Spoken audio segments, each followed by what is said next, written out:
What's up, Five fans? I'm Ben Bartels. This is the 28th episode of Cage Talk, your one-stop shop to get all your UFC and fight news updates you're going to need weekly.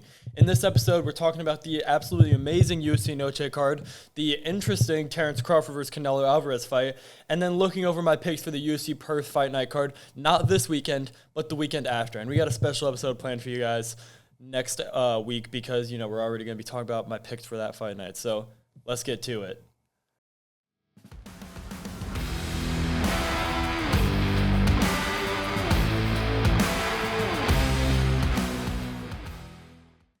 Starting off with the card that happened last weekend, both events, boxing and UFC.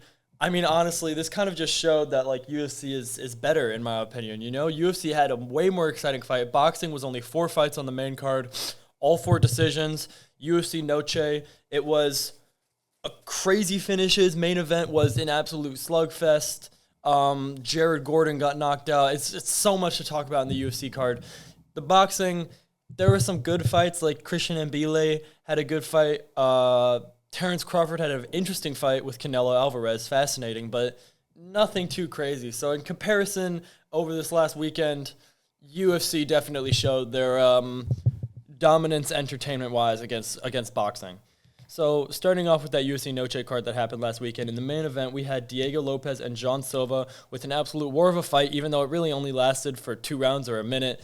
Or a round and 4 minutes and 50 seconds-ish, as Diego Lopes, right at the end of round 2, finished Jean Silva with a spinning elbow from absolutely nowhere, a strike Jean Silva tried multiple times throughout the fight and couldn't land.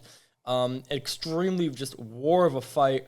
Jean Silva got cut up really bad. I mean, he was bleeding something fierce. It was like a horror movie by the end of it because Jean Silva cut him up so bad with that last elbow.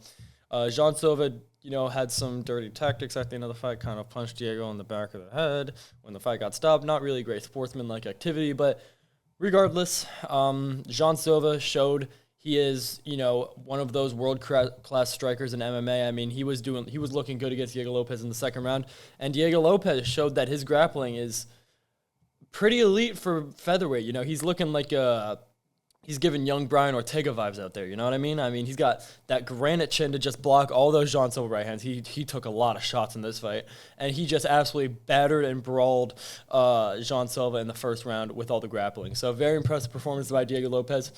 The fighting nerds aren't done, but, I mean, they've all lost their undefeated record. It's interesting to see where they will go next with their careers. So I'm excited to see, all the fighting nerds. I wouldn't really say they're fraud checked, but they've all lost their undefeated records officially. Diego Lopes should fight Movsar Evloev in a rematch. That would be a great fight against the winner of Lerone Murphy and Volkanovski, hopefully in December. And that's your featherweight division set up for the next 7 months. So 6 or 7 months. In the co-main event, David Martinez sadly but fairly beat Rob Font by 29-28 decision. And, I love Rob Font. He's one of my favorite fighters. You guys know this. But, this is one of those fights, it's sad when you see your favorite fighter get knocked out cold, like Tony Ferguson, Michael Chandler, or when you see them get submitted and bulldozed in a round, like Chimaev versus Whitaker. But, honestly, the saddest fights for me are when my favorite fighters are getting too old and they just don't have it in them they don't have the dog in them anymore. You know what I mean? Like Rob Font could have won this fight if he just did more, but he just doesn't have it in him anymore. And that's honestly the most sad part, is that he can compete with these guys, but his body won't let him. And that's, it's sad to think, but, the sport moves on, Rob Font. And, I love you to death, man. Hopefully you get another fight and hopefully you get another win in. But, David Martinez moving up in the rankings. I don't know. I guess we'll have to see what happens with him. In the feature fight, Jared Gordon got absolutely cooked, and in the process cooked my predictions against Rafa Garcia. Rafa Garcia took Vince Pichel to a decision and was somehow able to finish Jared Gordon. Jared Gordon looked good for about 2 rounds, and then in the 3rd round, he just decided to, turn off his brain and eat every single shot Rafa Garcia threw at him. Eventually got finished by some ground and pound.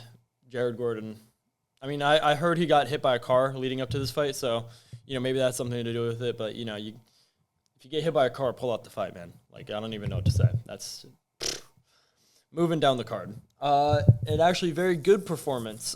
Kelvin Gastelum put on an absolute, I wouldn't say clinic, but he put on a very good performance against Dustin Stoltzfus.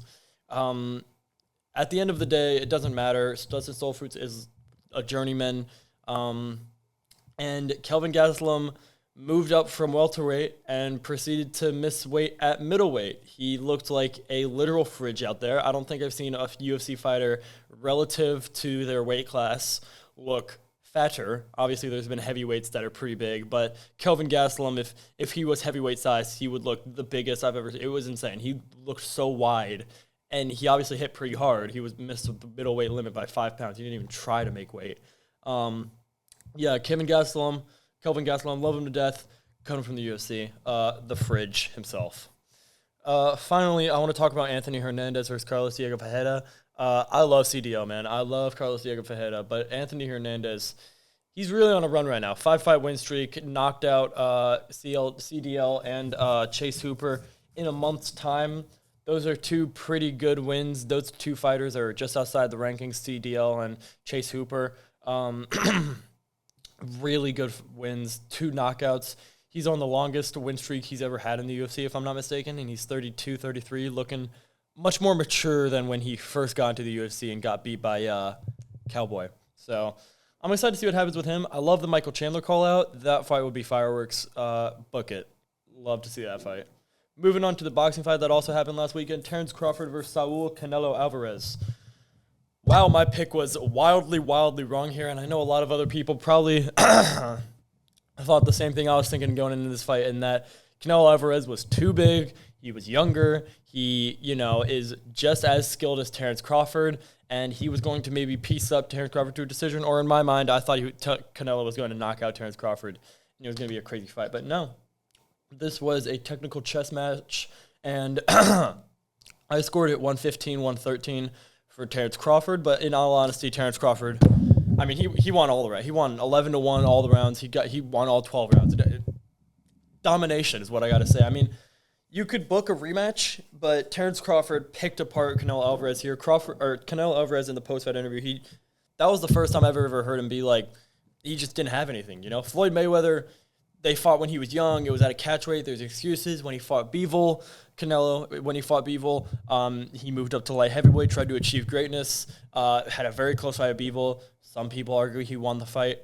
I don't get it. But, Bivol was a close fight, light heavyweight, too big for Canelo. It's another excuse there. But Terrance Crawford is 38, moving up 2 weight classes. He's officially the first 3 undisputed 4-belt champion in boxing history. So in the 4-belt era, he's the first to collect those 4 belts in 3 weight classes.